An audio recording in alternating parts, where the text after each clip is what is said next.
Good afternoon. You might be wondering what a mathematics professor doing at a cultural education conference focused on the environment. As I review the abstract, I guess I'm the only non-language and non-culture related professors here because I'm a mathematics teacher in nature. The answer actually lies in the powerful connection among mathematics culture and the natural world. So in this presentation, we are going to explore how something like a quiet river or a dense forest can actually become the ultimate mathematics classroom. You know, we usually think of mathematics as something that strictly lives on the blackboard, totally confined to textbooks. But today, we are taking it outside, straight into the world. Next, please. So I want you to hold a question for me. What in the world does a boatman navigating a woody, strong river current has to do with geometry? Because today we're looking at how everyday environmental elements are literally transforming the ways the students are learning abstract concepts. Next, please. So the title of our study is From Stories to Number, Development of Folktale-based Instructional Materials in Mathematics.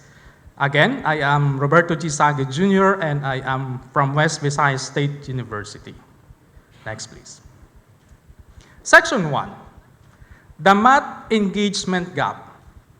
Now, to understand why this matters, we first look to a pretty persistent problem in the public school in the Philippines. Next, please. One major concern in mathematics education is the engagement gap. So particularly among learners experiencing difficulties in literacy and numeracy. So for many students, mathematics is presented as abstract, procedural, and heavily dependent on memorization. This creates a divide between classroom mathematics and the lived experiences, the knowledge, and everyday practices of learners and their communities. Next, please. So to address these concerns, mathematics instruction must prioritize contextualized relevance and recognize the value of home-based and community-rooted learning cultures. When lessons are connected to familiar environments and practices, mathematical concepts becomes more understandable, meaningful, and engaging. And it is good that this concern is now being addressed in the policies under the MATATAG curriculum. Okay, next please. So this study is guided with the following. First is to identify the competencies that the teachers deem that is suitable for the local Panay folktales. The second one is to develop that material. And the third one is to evaluate the material using the different instruments as evaluated by students and experts. Next, please. So section 2 here actually now is the culturally responsive storytelling and the process involved in developing the place-based math. So this is the policy mentioned, this is where the policy mentioned before, transformed into actual tangible materials for the classroom. Okay, next please. So our study actually is guided, the entire study is guided by the Type 1 developmental research, and we use ADDIE model as a framework for developing the materials together with the ARCS model. So the participants are, okay, we have several participants in every stages of the ADDIE. So we have 25 grade 7 teachers for the analysis stage. We have 10 content and pedagogical experts for validation, 66 grade 7 learners for the pilot implementation. And we also have several instruments to evaluate the material and to determine the appropriate topics for the Panay folktales. Okay, next please. As mentioned, we did follow the ADDIE framework together with ARCs. So these are the process that we do. No? So starting from analysis, identifying the MATATAG competencies and local folktales to blueprint under the design. Then we did develop the material under the development, the implementation, and finally the evaluation. And of course, this is an iterative process. And built in the process is the ARCS model, or this is the attention, relevance, confidence, and satisfaction. So these things are also considered while we develop the materials. Okay, next please. So section 3 is now the rivers, the forest, and the numbers. So we will see how the natural environment becomes the setting for collaborative problem solving. Okay, so as mentioned in the analysis stage, first we did identify the competency. No? So you've seen there are competencies there. Then there's a mapping to it going to the folktales. Then we did identify the math domains. So here we have 4 competencies, and there are 4 possible folktales wherein we can connect these topics. Okay, and this is now the materials developed. This actually, you're now looking into the sample materials as evidence of mathematics, environmental elements, and the Panay folktale that can be meaningful intertwined to create culturally relevant learning experiences. Actually, the stories are based from the book of Christian George Acevedo titled Panay Sayon. This is Tales from the Panay Island. So we developed 4 materials. So let's look into the materials and how is this connected to the conference. Okay, one of the samples there is the story between Usa.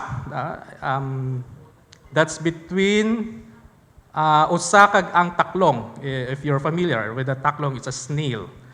Okay, so how did we connect it to the environmental elements? So we have here forest trails, we have rivers, and so on. So in this case, it's a race, actually. The story, we reinvent the story so that we can integrate mathematics in there. So the content focus on speed, rate, and time. Okay, so if you are familiar with the story, or if you're not familiar, the story just simply is the deer actually challenged the snail for a race.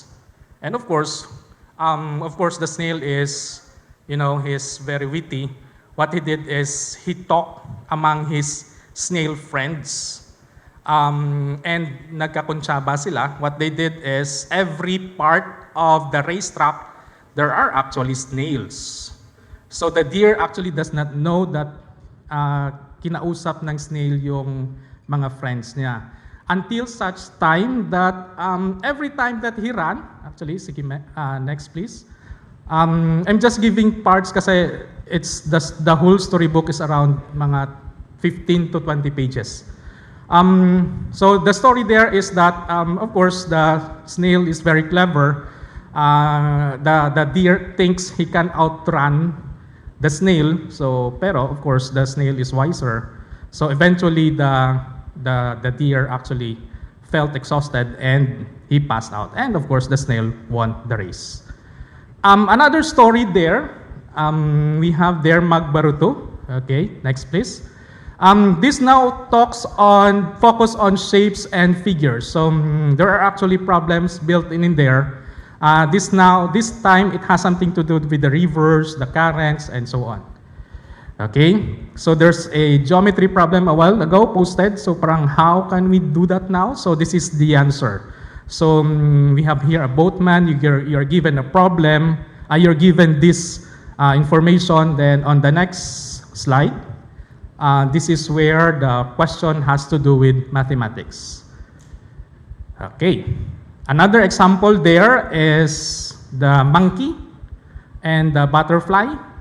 Actually, the butterfly owns the boat, but the monkey are wise. Actually, they loaded too much on the boat, And on the next slide, of course, because they loaded too much. No? So actually, we can ask our students to solve on how much is the increase from the original weight. So using the folktales and mathematics. And the last one is about the dog, the cat, and the mouse. Actually, there was a time that they're all friends. It just happened that the dog actually entrusted his ledger containing all those things to the cat. And one night, the rat, the friend of the cat, actually accidentally teared the ledger, and the cat actually got angry to the mouse. And the next day, the dog wants his ledger back, but the cat cannot give actually the ledger back. So the dog got mad to the cat, and that's why they become mortal enemies. The three become mortal enemies. Okay, so this is the materials that we have developed. So there are 4 of them. And on the next slide, this is where the implementation stage happens. So the materials were actually given to grade 7 learners. They answer the problems, they read the stories, and so on. Okay, on the next slide actually is section 4. We've seen the materials actually, but does this integration or these environmental elements to mathematics works? So let's look at the data. So overall, the evaluation ranged to 4.56 out of 5. That was actually highly acceptable. But if you look at the 2 aspects there, the assessment and the content, these were just lower than the other the other things that are being evaluated.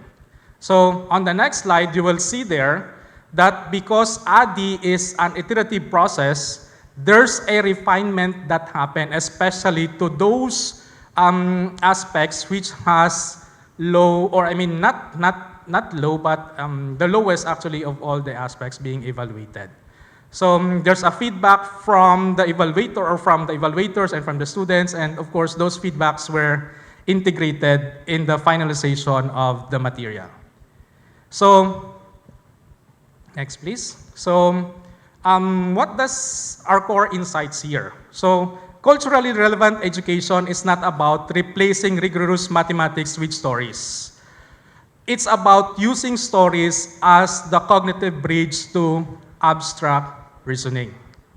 So Panay science proves that when learners see their heritage reflected in their work, mathematics ceases to be an alien language and becomes a tool for community problem solving, a replicable blueprint for rural classrooms everywhere. And the last section, connecting math to life. So education, next please. Education is not merely transmission of mathematical knowledge, but also as an act of cultural preservation and transformation. And before I end the presentation, let's reflect on this. Through the strategies used of folktales, through the strategic use of folktales, learners are invited to rediscover mathematics as part of their heritage. Embedded in the stories of wisdom, problem solving, and community cooperation, while also showing how mathematics help people understand everyday life, community practices, and their local environment so that the concept becomes both meaningful and usable in daily lives. So if you want to know more about our study, you can scan the QR code because this particular paper is already published together with my co-authors on a Scopus Index journal. Thank you very much.